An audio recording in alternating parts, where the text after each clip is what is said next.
নমস্কার, আমি অদিত্রি চ্যাটার্জি। রবীন্দ্র জয়ন্তী উপলক্ষে বিশ্বকবি রবীন্দ্রনাথ ঠাকুরকে শ্রদ্ধা জানিয়ে আমার আজকের নিবেদন শুরু। কবি চন্দননাথের লেখা তোমার আলো।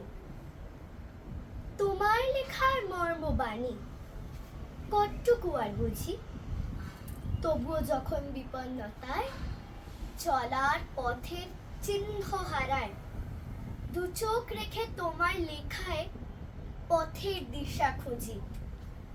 চলার পথে আর কি আমার আছে এমন পুঁজি?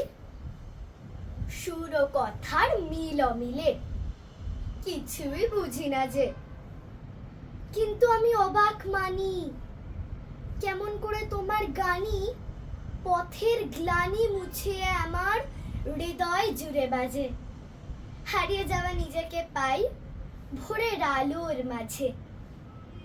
এ প্রাণ ভরে রোজ পেতে চাই তোমার আনন্দকে, স্পর্শ যে তার ভোরের আলোয়, নিশীথ রাতের মগ্ন কালোয়, আকাশ প্লাবে যোছন ধারায়, সন্ধ্যা তারার চোখে।